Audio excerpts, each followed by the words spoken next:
तो अभी जो आपने डिवाइन गुरुकुल स्टार्ट किया है, जी।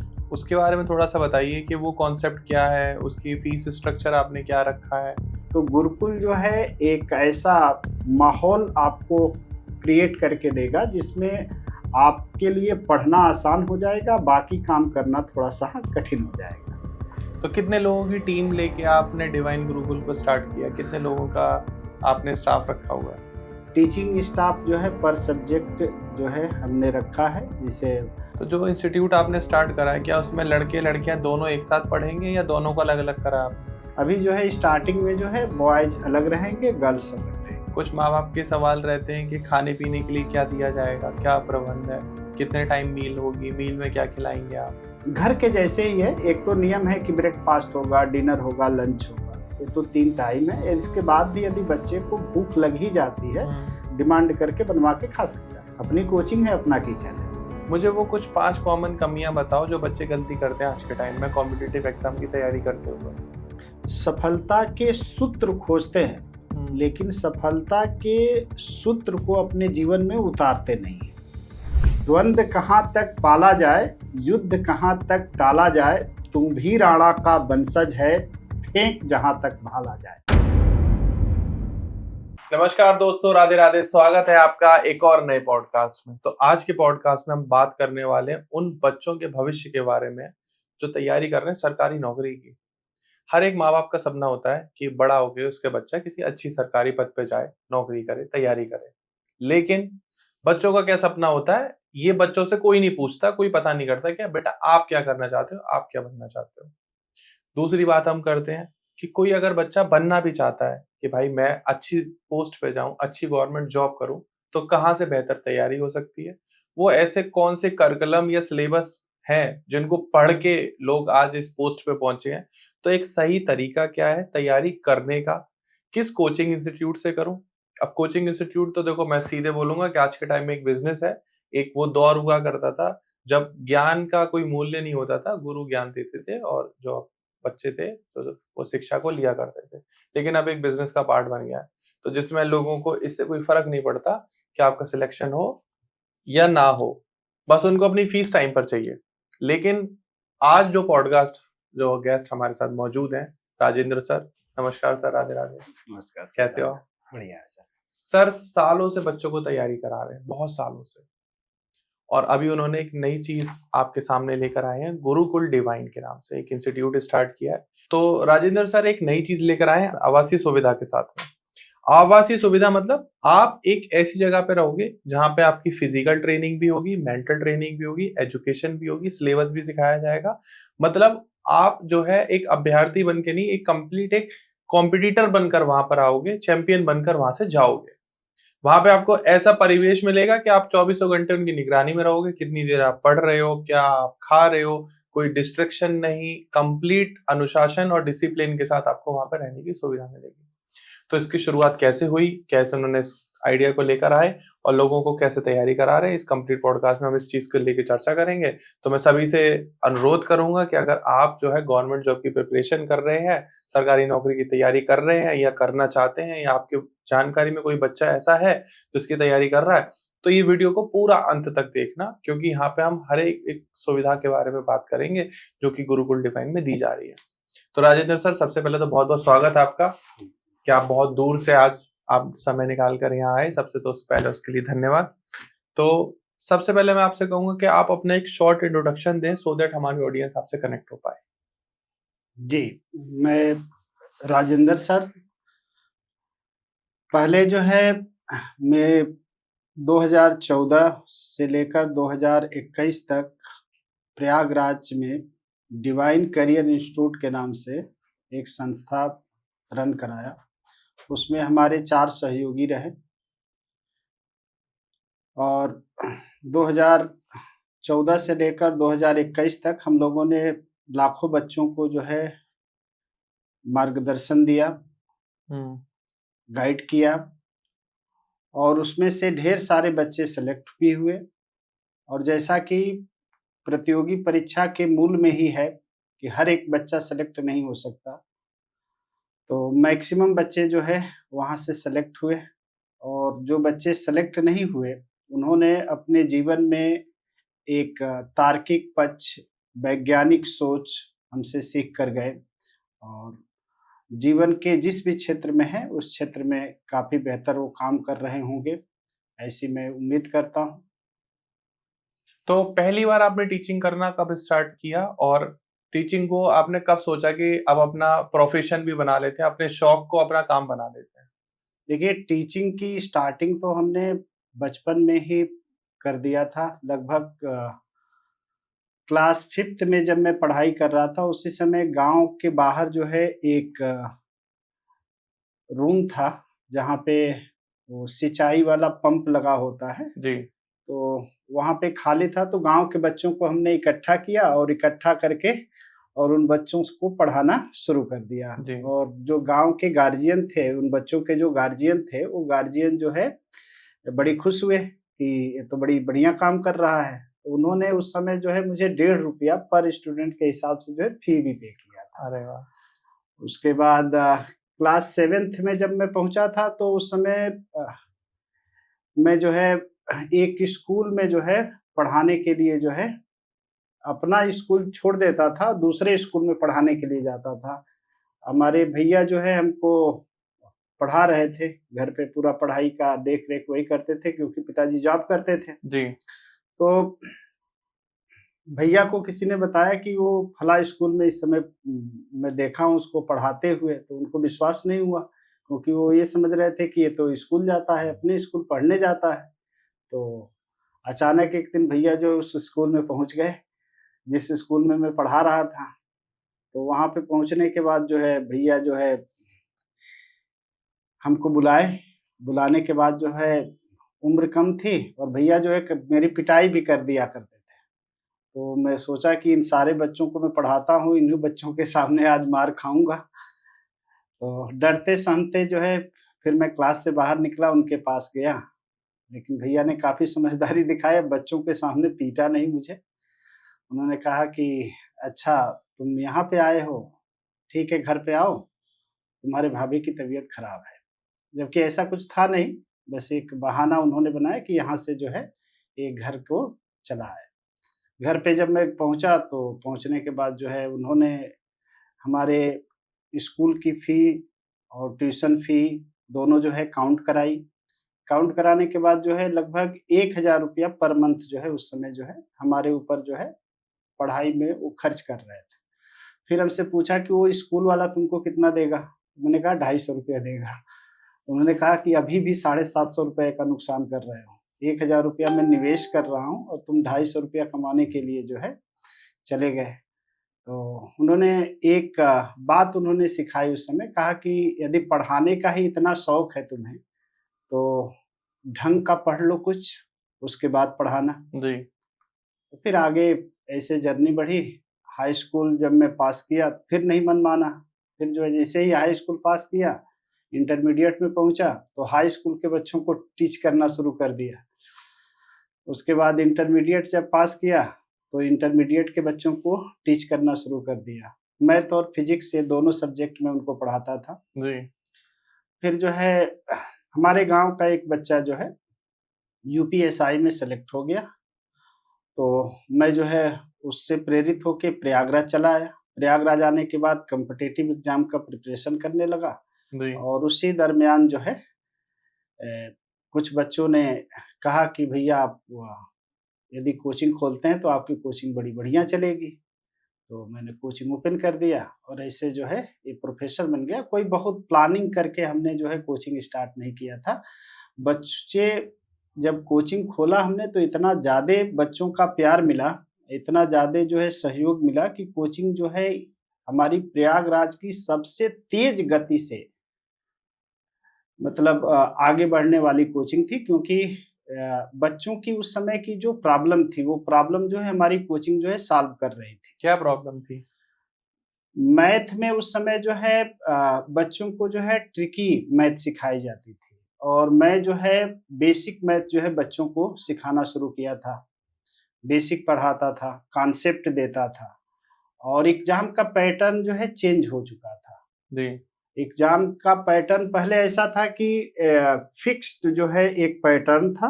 कुछ क्वेश्चंस कुछ टाइप ऐसे थे जो सेलेक्टेड थे, उन्हीं टाइप्स को तैयार कर लेता था बच्चा और उसके बाद सेलेक्ट हो जाता था।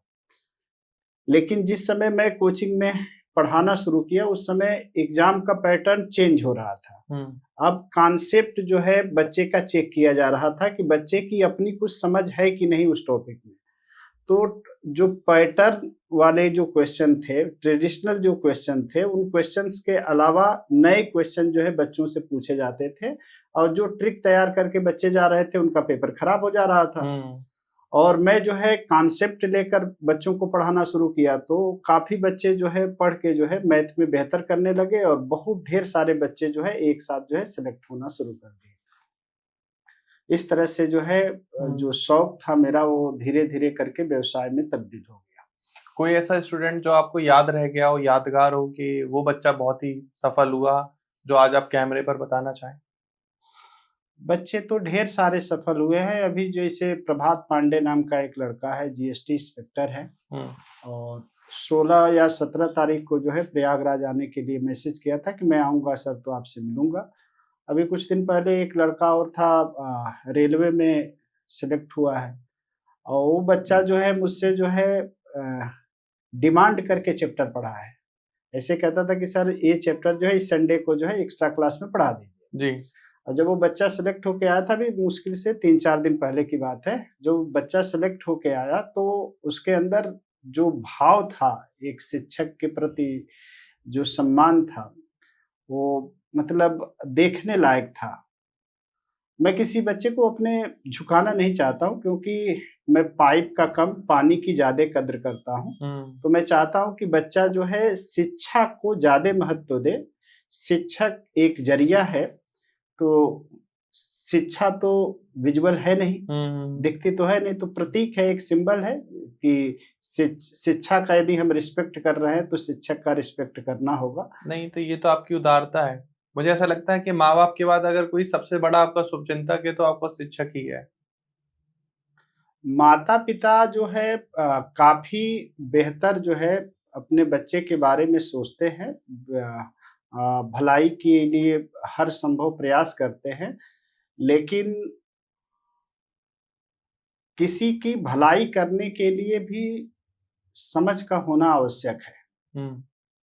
यदि ज़्यादा समझदार व्यक्ति आपकी भलाई करना चाहता है तो ज़्यादा बेहतर कर जाएगा आपके लिए। तो कौन एक होती है नियत, एक होती है योग्यता। तो माता-पिता की नियत जो है बहुत अच्छी है। गुरु की योग्यता तो है, यदि नियत भी अच्छी हो जाए तो जो है वो बच्चों को जो है काफ़ी जो है बेहतरीन शेप दे सकता है। तो अभी जो आपने डिवाइन गुरुकुल स्टार्ट किया है जी, उसके बारे में थोड़ा-सा बताइए कि वो कॉन्सेप्ट क्या है? उसकी फीस स्ट्रक्चर आपने क्या रखा है? और कितने स्टूडेंट्स पर कितने टीचर होंगे? और वहाँ का जो डेली शेड्यूल होगा वो क्या रहेगा? आज के समय में बच्चों की जो है सबसे बड़ी प्रॉब्लम जो है उभर के ये आई है कि ज़्यादातर बच्चे जो है कोर्स जो है परचेज कर लेते हैं। ऑनलाइन कोर्स परचेज कर लेते हैं, लेकिन कोर्स जो है कंप्लीट पढ़ नहीं पाते हैं। दूसरी प्रॉब्लम आती है कि जो बच्चे कोर्स कंप्लीट जो है टीचर से पढ़ लिए तो फिर जो है उसका रिवीजन नहीं कर पाते हैं। और जो बच्चे रिवीजन कर लिए वो जो है इतना ज़्यादा प्रैक्टिस अच्छी नहीं कर पाते हैं कि उनकी स्पीड जो है बेहतर बन पाए। तो देखा जाए तो आज के समय में जो बच्चों की प्रॉब्लम है वो सबसे ज़्यादा प्रॉब्लम्स उभर के आई है कि अनुशासन की, डिसिप्लिन की। डिसिप्लिन के अभाव में वो जो है अपनी प्रिपरेशन को बेहतरीन नहीं कर पा रहे हैं। तो गुरुकुल जो है एक ऐसा माहौल आपको क्रिएट करके देगा जिसमें आपके लिए पढ़ना आसान हो जाएगा, बाकी काम करना थोड़ा-सा कठिन हो जाएगा। तो आप बेसिकली बच्चों को तो पहला मेरा एक क्वेश्चन है, क्या गुरुकुल में बच्चे फ़ोन चला सकते हैं? फ़ोन का एक्सेस है वहाँ पर? अच्छा आप ही बताइए, जब बच्चा क्लास कर रहा हो उस समय उसे मोबाइल की ज़रूरत है? नहीं है। उस समय उसका मोबाइल जो है जमा रहेगा। हाँ जी। दूसरा, यदि वो सेल्फ स्टडी कर रहा है और उस समय वो अपने बुक्स के माध्यम से क्वेश्चंस के साथ जूझ रहा हो, उस समय उसे किसी मोबाइल की ज़रूरत है? मुझे लगता है मोबाइल और गुरु दोनों की ज़रूरत है, जो पहले अब उपलब्ध हो जाए। मोबाइल की क्या ज़रूरत है सर? आजकल लोग यूट्यूब पे वीडियोज़ देख के और वहाँ से भी पढ़ाई कर लेते हैं, वहाँ से सॉल्यूशन देख लेते हैं। देखिए जो बच्चे जो है जब सेल्फ प्रैक्टिस कर रहे होंगे तो वहाँ पे उस सब्जेक्ट का एक्सपर्ट ऑलरेडी बैठा होगा। ठीक जिस है। टॉपिक का जो है प्रैक्टिस कर रहा है, जैसे परसेंटेज मैथ का एक चैप्टर है, हुँ, उसकी बच्चे यदि क्लास करने के बाद जो है रिवीजन कर रहे हैं, प्रैक्टिस कर रहे हैं, तो वहाँ पे मैथ का टीचर अवेलेबल होगा, यानी जी। मैं अवेलेबल रहूँगा। तो बच्चे का जो भी डाउट उठेगा, वो तुरंत उसी समय वहाँ पे टीचर अवेलेबल रहेगा, मैं अवेलेबल रहूँगा, मैं उसको सॉल्व करूँगा। इसी तरह से अदर सब्जेक्ट में भी होगा। तो मोबाइल की ज़रूरत नहीं है। हाँ, लर्निंग करने वाले जो बच्चे हैं, उनके लिए जो है सेल्फ स्टडी करते समय भी मोबाइल की कोई आवश्यकता नहीं है। तो डिवाइन गुरुकुल में मोबाइल अलाउड नहीं है, सीधी भाषा में ये कहना चाह रहे हैं आप। नहीं, नहीं सर, ऐसा नहीं है। मोबाइल जो है 3 समय जो है हमने जो है एक प्रतिबंधित किया है। एक तो क्लास करते समय, दूसरा जो है सेल्फ स्टडी करते समय, और तीसरा जब आप सो रहे हों तो उस समय मोबाइल की आपके पास क्या आवश्यकता है।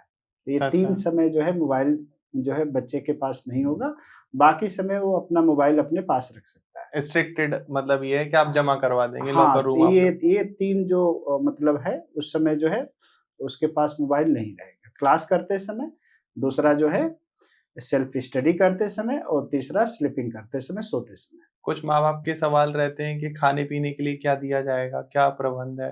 कितने टाइम मील होगी? मील में क्या खिलाएँगे आप? जी, प्रयागराज में जो बच्चे रहते हैं और जिस तरह का भोजन करते हैं, शायद माता-पिता उनके नहीं जानते होंगे, है ना? मैं तो आता-जाता हूँ बच्चों के रूम पे, तो मुझे अच्छी तरह से मालूम है। दोपहर में तहरी बना के खा के सो जाते हैं, है ना? हाँ, तो वहाँ पे गुरुकुल में जो है इससे और घर से भी काफ़ी बेहतर, मैं ये कह सकता हूँ कि मैं भोजन प्रोवाइड कराऊँगा, क्योंकि मैं पौष्टिक आहार देने के फ़ेवर में हूँ। जी। सुबह जो जैसे ब्रेकफ़ास्ट है, तो ब्रेकफ़ास्ट में जो है बच्चों को जो है दलिया देंगे, फ्रूट्स देंगे, और साथ में प्रयागराज की जो रेसिपी है, दही जलेबी या पकौड़ा, है ना? तो वो भी साथ में रहेगा, मतलब थोड़ा टेस्ट का भी ख़्याल रखेंगे। टेस्ट के साथ-साथ जो है हेल्थ का भी जो है खाने-पीने में विशेष ध्यान रखा जाएगा। जी। और घर के जैसे ही है, एक तो नियम है कि ब्रेकफ़ास्ट होगा, डिनर होगा, लंच होगा। ये तो 3 टाइम है। इसके बाद भी यदि बच्चे को भूख लग ही जाती है, हुँ। तो उसका मतलब उ उचित प्रबंध किया जाएगा। वो जाके मतलब डिमांड करके बनवा के खा सकता है। ऐसा नहीं है, उसका अपना किचन है। अपनी कोचिंग है, अपना किचन है। ओके। तो कितने लोगों की टीम लेके आपने डिवाइन गुरुकुल को स्टार्ट किया? कितने लोगों का आपने स्टाफ रखा हुआ है? स्टाफ तो लगभग जो है जैसे प्रयागराज शहर में जो हेड ऑफिस है, वहाँ पे जो है 5 से 6 लोग काम कर रहे हैं, और टीचिंग स्टाफ जो है पर सब्जेक्ट जो है हमने रखा है। जैसे मैथ के लिए मैं खुद ही हूँ, रीजनिंग के टीचर रखे हैं, जो इस समय जो है 1500 बच्चों को जो है पढ़ा रहे हैं, और सारे बच्चे उनसे संतुष्ट हैं। उनको हमने जो है हायर किया है। और तीसरा जो है इंग्लिश के टीचर, और फिर जो है इंग्लिश के टीचर। तो ये जितने सब्जेक्ट हैं जीएस में जानते हैं, जीएस में जो है 5-6 सब्जेक्ट होते हैं, तो हर एक सब्जेक्ट के लिए अलग-अलग टीचर हमने हायर किया जाए, तो देखा जाए तो 10 से 12 जो है टीचिंग स्टाफ है, और 10 से 12 जो है टोटल जो है अदर स्टाफ है, जो बाकी कार्यों में जो है बच्चों की मदद करेगा। तो जो इंस्टीट्यूट आपने स्टार्ट करा है, क्या उसमें लड़के-लड़कियाँ दोनों एक साथ पढ़ेंगे या दोनों को अलग-अलग करा है आपने? अभी जो है लड़कों का जो है गुरुकुल ही स्टार्ट हो रहा है। सेकंड फेज़ में जो है हम लड़कियों का भी गुरुकुल स्टार्ट करेंगे, वो भी बहुत जल्दी ही स्टार्ट करने वाले अच्छा हैं। और वो अलग रहेगा हाँ, कंप्लीट, वो जो को-एड है नहीं करना चाह रहे हो आप? हाँ, दोनों को जो है अभी जो है आगे चल के जो है ऐसा कुछ नहीं है कि दोनों को एक जगह नहीं रखा जा सकता है। हुँ। अभी जो है स्टार्टिंग में जो है बॉयज़ अलग रहेंगे, गर्ल्स अलग रहेंगे। तो इसकी लम सम फीस क्या रखी है आपने स्टार्टिंग फीस अगर आप बताना चाहें तो? देखिए बाकी जगह पे तो गुरुकुल चल रहा है, जैसे दिल्ली में गुरुकुल चल रहा है। दिल्ली तो सर बहुत महँगा है। हाँ, तो यहाँ पे जो है मतलब जो सामान परचेज़ किए जाते हैं वो भी महँगे हैं और इस वजह से शायद इन लोगों ने फ़ी जो है 11,000 के समथिंग रखा है जी, पर मंथ।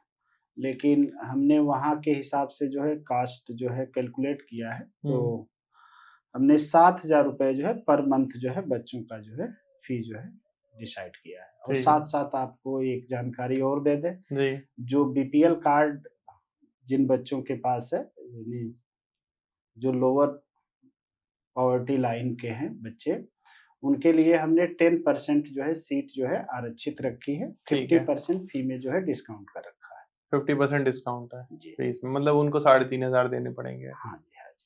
तो अभी कितने लोगों की वहाँ रहने की और खाने-पीने की व्यवस्था है? अभी तो 50 स्टूडेंट से हम जो है स्टार्ट करने जा रहे हैं, सही 50 है। बच्चों से जो है वहाँ पे स्टार्ट करेंगे। धीरे-धीरे जो है बच्चों की संख्या बढ़ेगी तो और भी व्यवस्थाएँ जो है धीरे-धीरे हम बढ़ाते जाएँगे। तो जो इंस्टीट्यूट में स्टाफ पढ़ाएँगे, वो ऑनलाइन मॉड्यूल पर पढ़ाएँगे या वो स्टाफ जो है वो इंस्टीट्यूट में रह के पढ़ाएँगे? स्टाफ जो है वहीं पे जो टीचर होंगे वो मतलब ऑफलाइन जो है बच्चे से जो है फेस सामने, टू फेस होके पढ़ाएँगे, फेस टू फेस पढ़ाएँगे। फेस टू फेस पढ़ाएँगे। फिज़िकल एक्टिविटी करवाने के लिए आपने क्या प्रावधान रखा है वहाँ पर? फिजिकल एक्टिविटी के लिए हमने इंडोर गेम, जिम और साथ-साथ जो है आउटडोर गेम के लिए भी वहाँ पे जो है व्यवस्था करके रखा है। टोटल लैंड एरिया कितना है जिसमें आपने गुरुकुल डिवाइन गुरुकुल बनाया है? लगभग हाँ जी, तो लगभग 2 बीघा ही है, 2 बीघे के आसपास है। 2 बीघा। तो वो शहर के बिल्कुल बीचों-बीच में है या शहर से थोड़ा सटा हुआ है?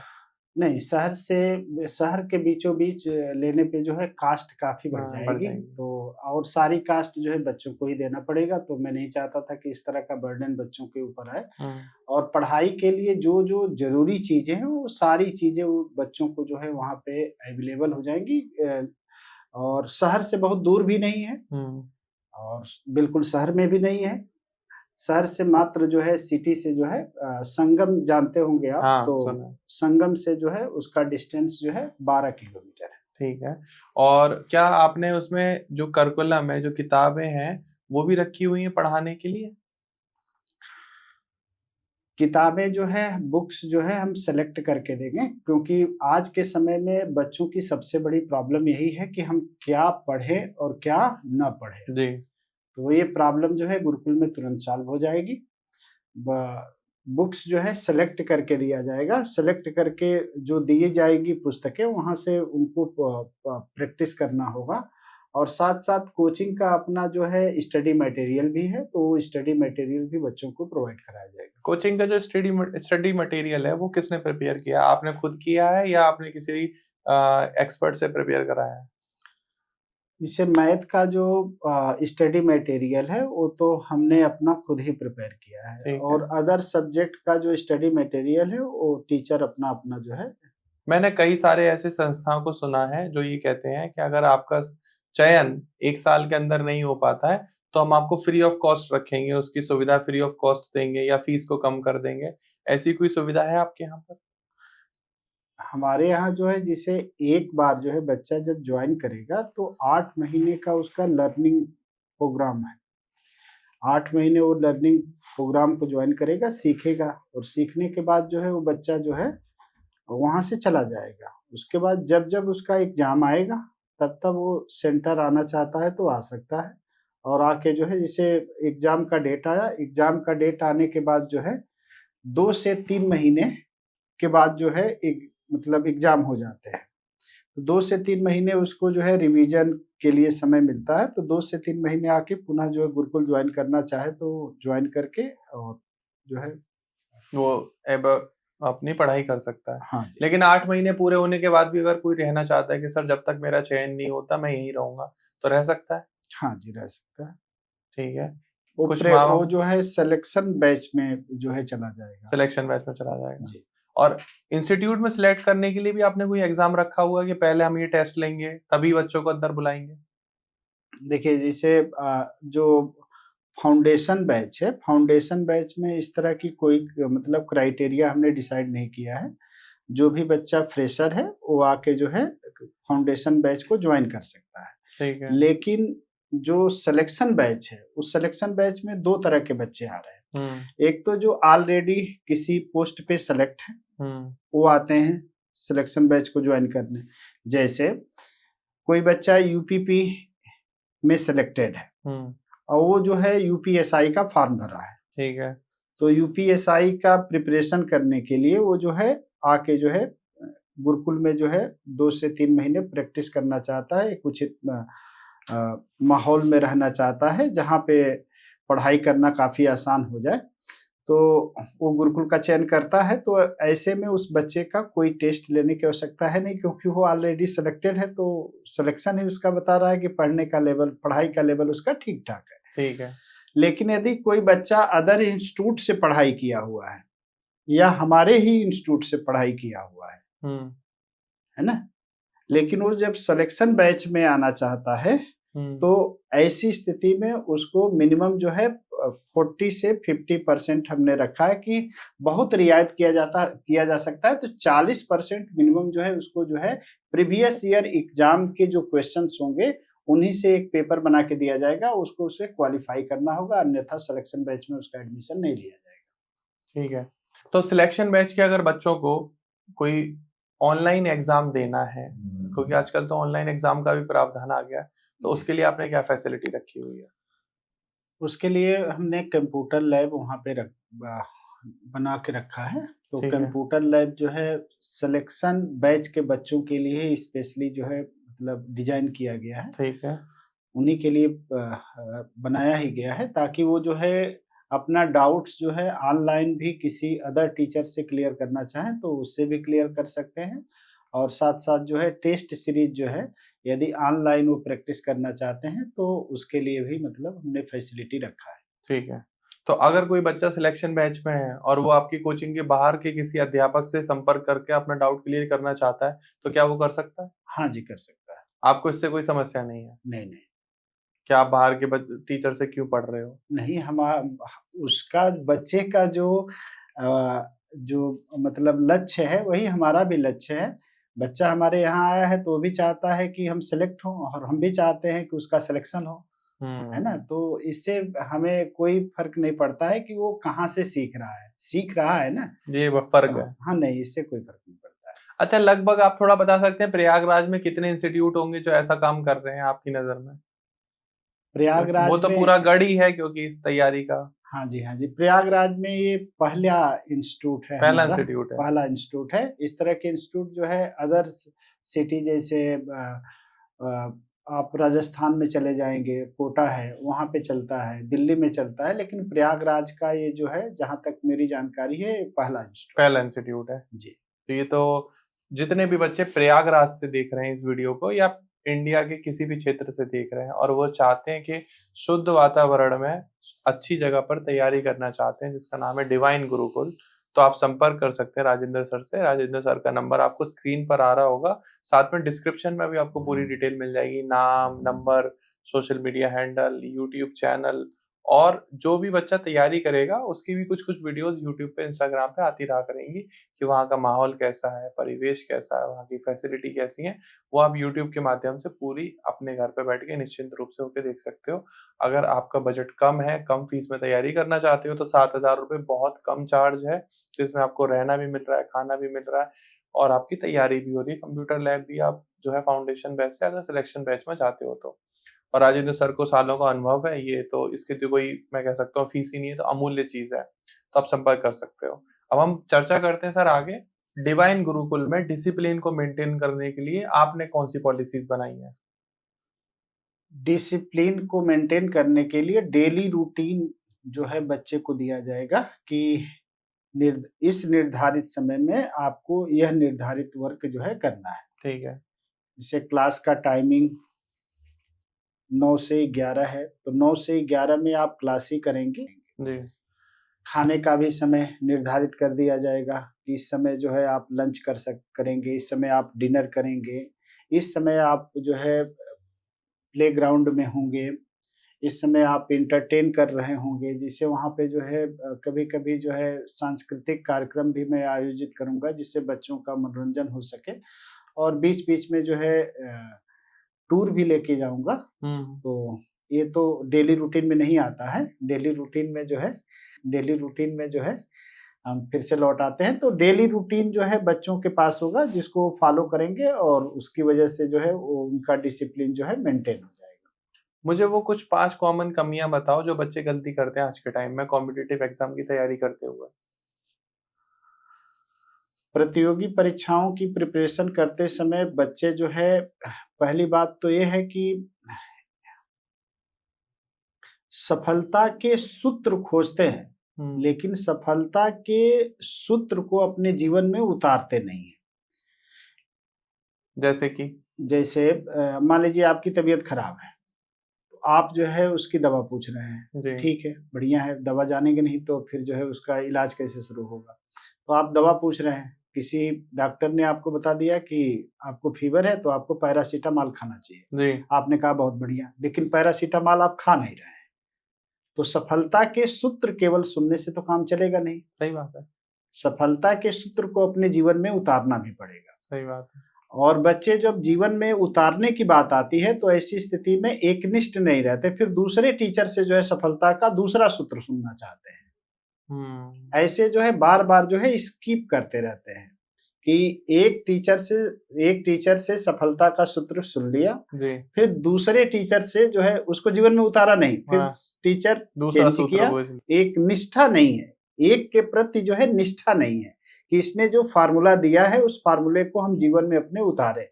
जबकि सच्चाई ये है कि जो अनुभवी शिक्षक हैं, उनमें से कोई भी शिक्षक जो फार्मूला दे रहा है, उस फार्मूले को यदि वो बच्चा अपने जीवन में उतार ले तो निश्चित ही उसका कल्याण हो जाएगा। जी। क्योंकि देखते होंगे कई डॉक्टर ऐसे हैं कि कोई डॉक्टर जो है पैरासिटामॉल लिखेगा, कोई डॉक्टर जो है कालपाल लिखेगा।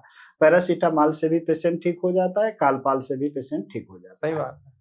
तो जो टीचर जो है अनुभवी हैं, तो जो सूत्र दे रहे हैं, उन सूत्रों को जो है बच्चों को अपने जीवन में उतारने की जो है पूरी कोशिश करना चाहिए। यदि नहीं उतार पा रहे हैं तो ऐसी स्थिति में ही हमने गुरुकुल खोल रखा है कि यदि आप नहीं कर पा रहे हो अपने से, तो ऐसी स्थिति में आप गुरुकुल ज्वाइन कर लो। एक बार आपको डिसीजन लेना है, उसके बाद बाकी डिसीजन जो है आपके जो है डेली रूटीन से जो है तय हो जाएंगे। ठीक है। तो अब जैसे आपने एक ये बहुत बड़ी गलती बताई, इसके अलावा और कुछ छोटी-छोटी गलतियाँ जो बच्चे कर जाते हैं? दूसरा, बच्चों की प्राथमिकताएं तय नहीं है। जैसे उनको जीवन में क्या करना है और क्या नहीं करना है, ये जो है इन दोनों के बीच में लाइन नहीं खींच रखे हैं। जो नहीं करना है उसको पहले कर देते हैं और जो करना है उसके लिए समय नहीं बचता है। और फिर कहते हैं टाइम मैनेजमेंट की प्रॉब्लम है। ये प्रॉब्लम जो है बच्चे अपने सॉल्व कर सकते हैं। जो संयम है, संयम को जीवन में उतारना पड़ेगा। यदि संयम को अपने जीवन में उतारते हैं तो जो नहीं करना चाहते उसको पोस्टपोन कर देना है। ठीक है। और जो करना चाहते हैं उसके लिए समय पर्याप्त बच जाएगा। जी। और तो संयम को जीवन में अपने उनको उतारना होगा। मुझे वो बहुत बड़ी गंभीर समस्या या गंभीर गलती बताओ जो टीचर करते हैं, क्योंकि आप खुद भी एक शिक्षक हो, आप भी बच्चों को पढ़ाते हो और बहुत सारे टीचर कॉम्पिटिटिव एग्जाम की तैयारी कराने लगते हैं, तो वो तैयारी कराते हो क्या बड़ी-बड़ी गलतियां कर जाते हैं? बच्चा सब कुछ तो जानता नहीं है जी। तो ये बात जो है टीचर अच्छी तरह से जानता है। तो जब बच्चा कुछ पूछता है तो उसको क्लास में जो है बच्चे को डाउन कर दिया जाता है, जिसकी वजह से वो बच्चा जो है दोबारा जो है क्वेश्चन जो है टीचर से नहीं पूछता है। एक अच्छे शिक्षक के लिए मैं कहूँगा कि बच्चों को जो है बार-बार जो है प्रेरित करना चाहिए कि, और यदि कोई बच्चा जो है क्वेश्चन पूछता है तो अगल-बगल के बच्चे भी जो है थोड़ा-सा उसका उपहास उड़ा देते हैं। तो ऐसी स्थिति में जो क्वेश्चन पूछ रहा है उसके साथ जो है टीचर को खड़ा होना चाहिए। क्योंकि यदि बच्चा क्वेश्चन नहीं पूछेगा तो ऐसी स्थिति में कुछ जान नहीं पाएगा, और वो स्टूडेंट है और स्टूडेंट का काम है क्वेश्चन करना। आपके साथ भी कभी ऐसा हुआ है कि बच्चे ने क्वेश्चन पूछा और आपको उत्तर नहीं पता, तो आपने कहा मैं आपको पता करके बताऊंगा? जी, मैं सहजता से स्वीकार लेता हूँ। मेरा इस तरह का कोई एटीट्यूड नहीं रहता है कि मैं सब कुछ जानता हूँ। लेकिन बहुत रेयर ऐसा रहा है कि बच्चे जो है मैथ का कोई क्वेश्चंस पूछें और मुझे जो है जवाब ना मालूम हो, क्योंकि सालों का अनुभव है, इतनी हाँ, प्रैक्टिस है। जी। मुझे तो ये ऐसा लगता है कि आपको किस किताब में, किस पेज पे कौन-सा सवाल है और सवाल नंबर क्या और उसका उत्तर क्या है, वो भी याद हो गया होगा। नहीं, नहीं, ऐसा कुछ नहीं है। इस तरह से रट्टा मार के हमने नहीं रखा है और मैं अपने बच्चों को रटवाता भी नहीं हूँ, कॉन्सेप्ट मेरा क्लियर है। अच्छा, तो इसकी वजह से इस तरह की कोई प्रॉब्लम आती नहीं है। फिर भी मैं बहुत सहज रहता हूँ कि यदि मुझे कुछ नहीं आता है, तो मैं बच्चों से आसानी से कह सकता हूँ कि बेटा आज नहीं कल बता दूँगा, क्योंकि मैं सब कुछ नहीं जानता। सही बात है। तो राजेंद्र सर, अपने बारे में थोड़ा-सा आप बताइए कि आपने अपनी प्राथमिकता शिक्षा कहाँ से ली? कैसे-कैसे आप टीचर बने? और कौन-कौन से गवर्नमेंट जॉब की तैयारी आपने करी और जिनको आपने निकाला भी है? पहले तो आपने क्वेश्चन किया है कि कहाँ-कहाँ से मतलब आपने एजुकेशन लिया जी, है, तो इसका जवाब दे देता हूँ। तो मैंने क्लास 10th तक जो है सरस्वती शिशु मंदिर स्कूल से पढ़ाई किया है और अब मेरा होम डिस्ट्रिक्ट बलिया पड़ता है और मेरा घर जो है बलिया जिले के नगरा ब्लॉक में पड़ता है, तो वहीं पे जो है सरस्वती शिशु मंदिर स्कूल से हमने क्लास 10th तक की पढ़ाई की है। 10th के बाद जो है हमारे गाँव के बच्चे काफ़ी उदंड थे, लड़ाई झगड़ा भी करते थे, तो उनकी संगत में आ गया और जैसी संगत वैसी रंगत। तो 1 साल जो है मेरा जो है बर्बाद हुआ। फिर उस संगत से जो है मुझे दिखाई दिया कि मेरा बहुत जो है नुकसान हो रहा है, तो मैं वहाँ से जो है होम जो डिस्ट्रिक्ट है हमारा, वहाँ पे हम चले गए और वहाँ पे जाके इंटरमीडिएट और ग्रेजुएशन की पढ़ाई दोनों जो है हमने वहाँ से कंप्लीट की। ठीक है। उसके बाद जो है प्रिपरेशन करने के लिए प्रयागराज चले आए। तो आपने कोई कॉम्पिटिटिव एग्ज़ाम निकाला है, दिया है आपने?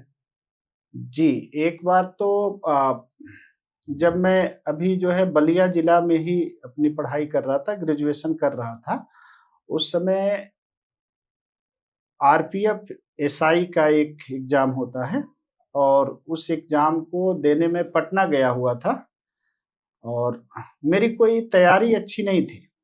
बहुत मैं जो है कॉम्पिटिटिव एग्ज़ाम का प्रिपरेशन नहीं कर रखा था, लेकिन मैथ और रीज़निंग दोनों मेरा जो है ठीक-ठाक था, जिसकी वजह से जो है मेरा पेपर तो बहुत अच्छा नहीं गया था। 40% जो है स्कोर किया था हमने और एग्ज़ाम जो है क्लियर हो गया, क्योंकि उस समय जो है 40% ही बहुत हुआ करते थे। हाँ, तो 40% ही मैंने जो है क्वेश्चन सही किए थे, तो मुझे उम्मीद नहीं थी कि मेरा जो है एग्ज़ाम क्लियर होगा। लेकिन आरपीएफ एसआई का एग्ज़ाम जो है क्लियर हो गया और जब एग्ज़ाम क्लियर हुआ तो हमारे घर में जो है चर्चा चल रही थी। भैया थे हमारे, तो उन्होंने कहा कि आगे की जो प्रक्रिया है उसको भी बढ़ाओ हुँ, और बहुत बढ़िया है, तुम्हारा तो पहली बार में ही हो हुँ। गया। पहला मैंने मतलब एग्ज़ाम दिया था और मुझे अपने आप पे एक तरह से जो है अहंकार गर्व या होने लगा। गर्व या भरोसा जो कुछ भी है, इस तरह से होने लगा कि जब मैं बिना प्रिपरेशन के इतना बेहतर कर सकता हूँ, तो जब मैं प्रिपरेशन करूँगा तो कितना बेहतर करूँगा।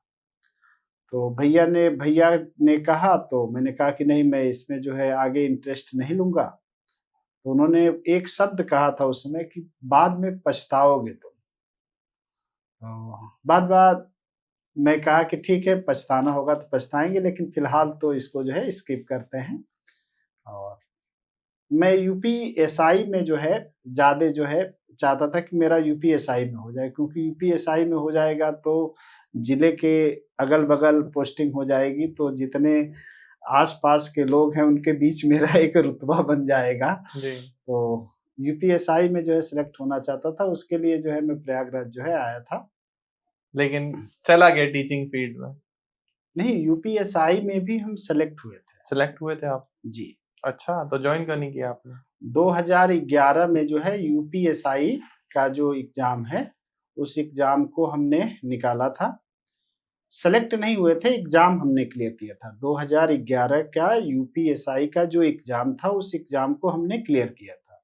और जब एग्ज़ाम हमने क्लियर किया था, उस समय जो है हम कोचिंग में जो है कॉम्पिटिटिव प्रिपरेशन करने वाले जो बच्चे हैं उनको जो है मैं पढ़ा रहा था। ठीक है। अच्छी खासी इनकम हो रही थी और जो हमारे साथ के सहयोगी टीचर थे चंदन सर, उन्होंने कहा कि इससे ज्यादा पैसा मिलेगा क्या वहाँ पे, और इससे ज्यादा जो है बच्चों का प्रेम भी नहीं मिलेगा जितना बच्चे, और आप जो है दरोगा बना रहे हैं और जाएंगे दरोगा की नौकरी करने। तो मैंने डिसाइड किया कि जो है दरोगा की नौकरी को स्किप करते हैं और दरोगा बनाते हैं। ढेर सारे बच्चों को हमने दरोगा बनाया। क्या बात है। तो ये तो एक इंस्पिरेशन बन गया। तो जब आप खुद तैयारी कर रहे थे, तो आप लगभग कितने घंटे पढ़ाई करते थे दिन में? जी, मैं बहुत जो है डिसाइड करके जो है पढ़ाई नहीं करता था। अच्छा।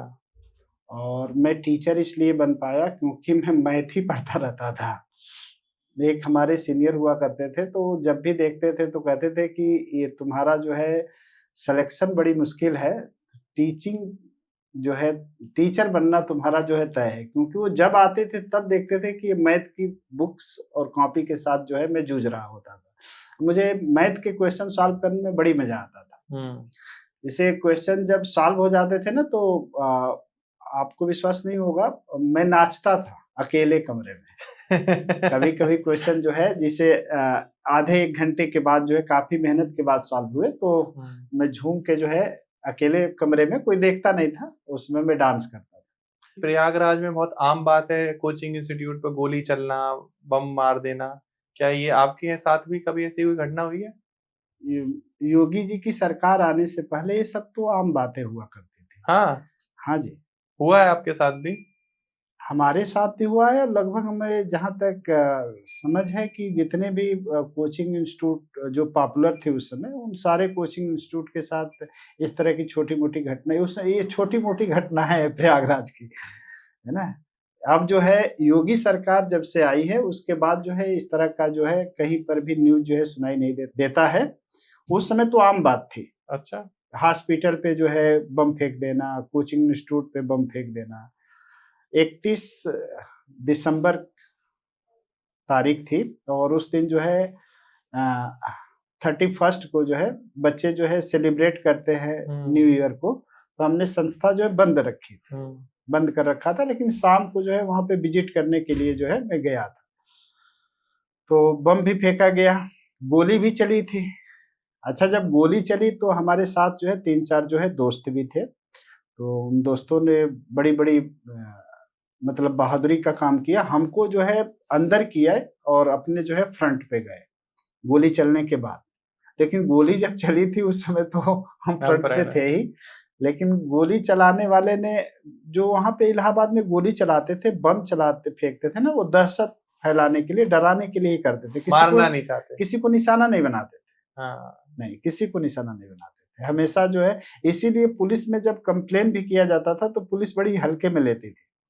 क्योंकि बम जो है आपके बगल में फेंका जाएगा, गोली जो है आपके बगल से निकाली जाएगी, बस आप डरो। तो कैसा शहर है प्रयागराज? प्रयागराज के बारे में कुछ बताइए। प्रयागराज जो है बड़ी विद्वानों का शहर है, काफी पढ़े लिखे लोग वहाँ पे रहते हैं और एक तरह से देखा जाए तो धार्मिक नगरी है प्रयागराज। वहाँ पे संगम है और प्रयागराज के लोग जब संगम पे जाते हैं तो मैं नहीं देखता हूँ कि संगम का महत्व कितना समझते हैं, लेकिन जैसे ही मैं साउथ के लोगों को प्रयागराज संगम आते हुए देखता हूँ तो वो लोग जो है वहाँ की जो रज है, जो मिट्टी है, उसको माथे पे लगाते हैं।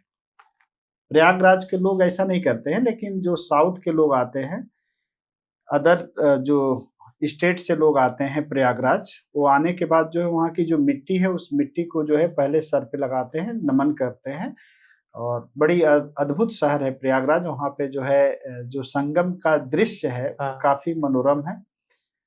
और आप कभी गए हैं प्रयागराज? नहीं सर, मेरा अभी सौभाग्य नहीं हो पाया कि मैं संगम देख पाऊं। प्रयागराज तो मेरा आना हुआ है, लेकिन संगम नहीं देख पाया हूं मैं। लेकिन अब इस बार आऊंगा तो आपके कोचिंग इंस्टीट्यूट भी आना होगा, जो आपने गुरुकुल डिवाइन के नाम से स्टार्ट किया है, वहां भी आएंगे और संगम भी चलेंगे, आप ही के साथ जाएंगे। जी, बहुत बहुत स्वागत रहेगा आपका, हम वेट करेंगे आपका। बिल्कुल सर, आप आइएगा तो मैं जो है आपको संगम भी घुमाऊंगा।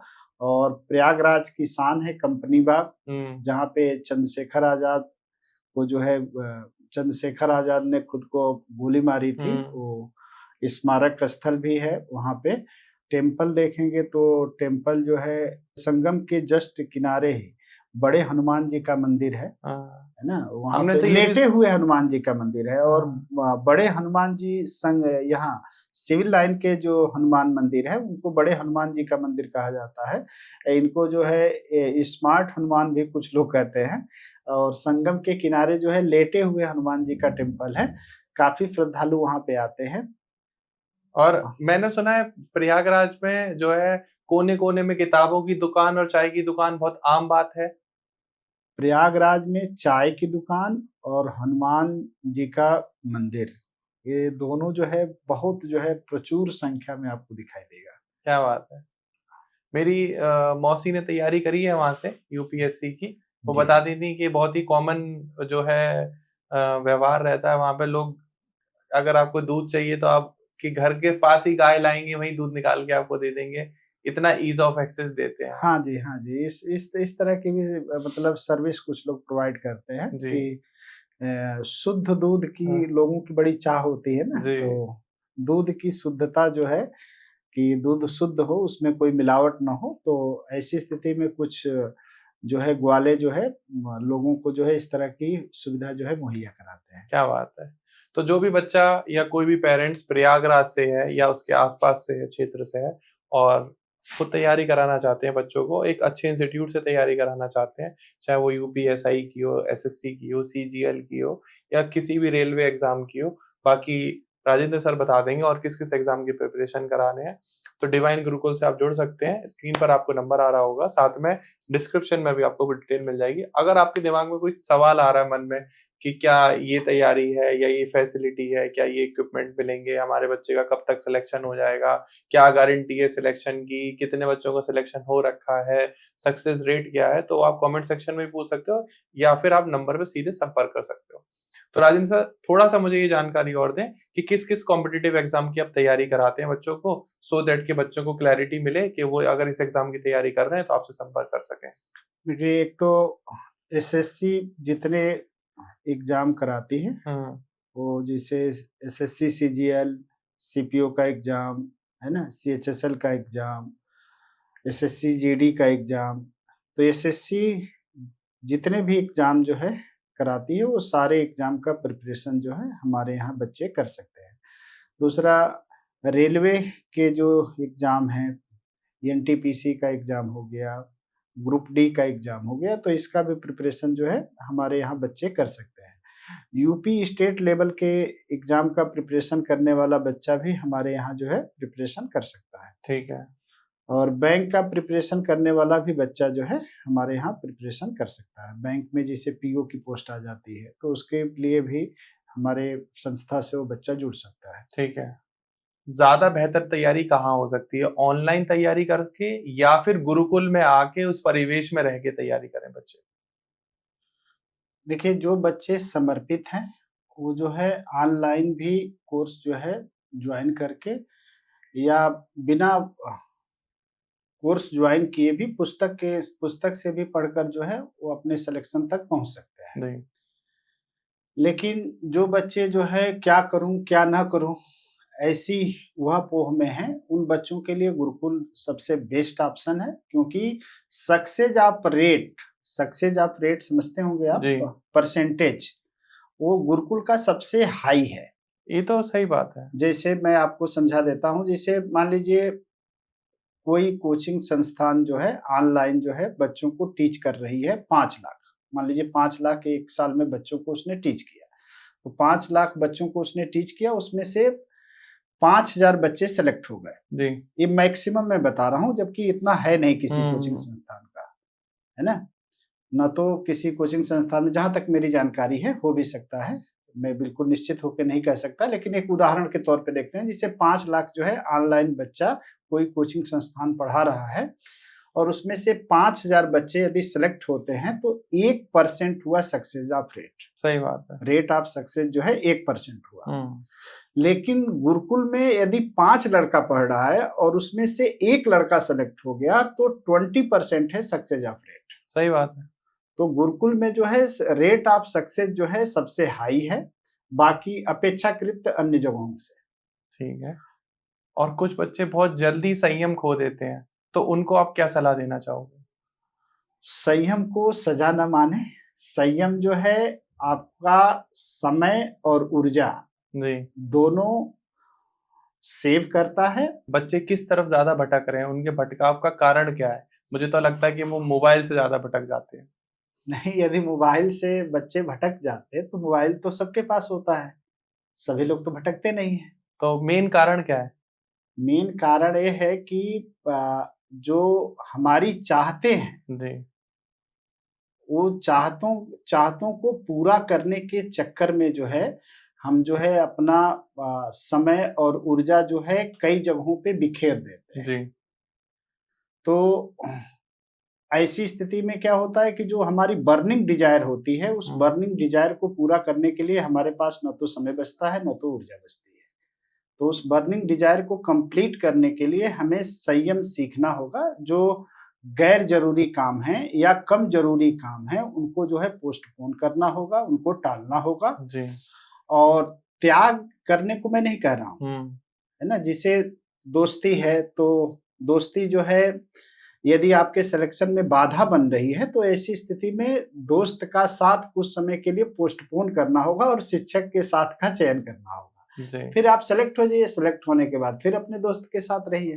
जैसे बच्चा यदि कोई ट्रेनिंग में जाता है, तो ट्रेनिंग में जाने के बाद क्या उसके दोस्त जो है छूट जाते हैं, कुछ समय के लिए जो है छूट जाते हैं, फिर तो दोस्त आपके साथ, आपका दोस्त आपके साथ होगा।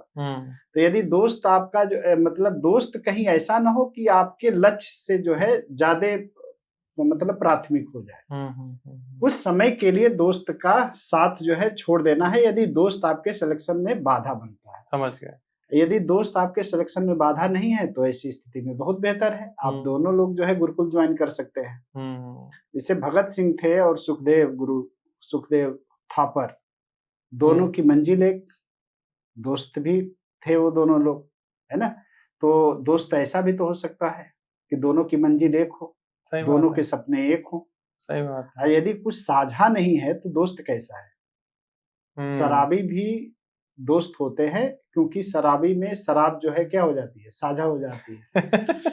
तो आप यदि सिलेक्शन लेना चाहते हैं, तो अपने दोस्त ऐसे ही बनाएं जो दोस्त भी सिलेक्शन लेना चाहता हो। अब हम अपने पॉडकास्ट के आखिरी चरण में, तो जो भी बच्चे प्रतियोगिता की तैयारी कर रहे हैं, जो भी बच्चे इसमें भागीदार होना चाहते हैं आने वाले समय में, या जो नए बच्चे आपको सुन रहे हैं और गुरुकुल ज्वाइन करना चाहते हैं, आप उनको क्या मैसेज देना चाहते हैं? जी, उन सारे बच्चों को जो है मैं इतना ही कहूंगा कि एक पोयम मैं इनको सुना देता हूँ, बिल्कुल है ना, कि क्या करूं क्या ना करूं, है ना, इस द्वंद से बाहर निकले।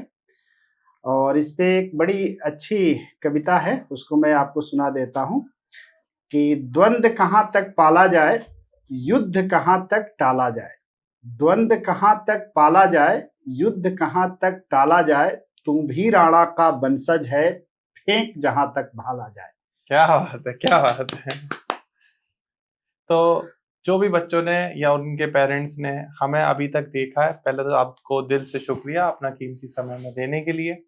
तो ये पॉडकास्ट सिर्फ इसीलिए था कि आपको ये समझ में आ पाए कि जो हमने अभी शुरू किया है एक नई चीज डिवाइन गुरुकुल के नाम से, जहाँ पे आप अपने बच्चे को भेज सकते हैं, वो गुरुकुल में रहेगा, वहीं पूरी पढ़ाई करेगा, वहीं रहेगा, वहीं खाएगा, वहीं पिएगा, और राजेंद्र सर की देख रेख में उसके अच्छे भविष्य का निर्माण होगा। तो अगर आप चाहते हो कि कम समय में आपके बच्चे को ज़्यादा तरक्की मिले, तो स्क्रीन पर नंबर आ रहा है, आप से एक बार संपर्क करें डिवाइन गुरुकुल में। इसके अलावा डिस्क्रिप्शन में भी डिटेल है, मैं बीच-बीच में ये बार बोलता रहा हूँ, तो आप संपर्क कर सकते हैं। बाकी मन में कोई सवाल हो तो आप पूछ लेना, नहीं तो कमेंट सेक्शन में डाल देना, आपको उसका जवाब मिल जाएगा। वीडियो पसंद आई हो तो प्लीज़ लाइक कर देना, वीडियो को शेयर कर दो, जो बच्चे गवर्नमेंट जॉब की तैयारी करना चाहते हैं, चैनल को सब्सक्राइब कर देना। फिर मिलते हैं एक नए वीडियो में, नए पॉडकास्ट में, तब तक के लिए नमस्कार, राधे-राधे, नमस्कार सर।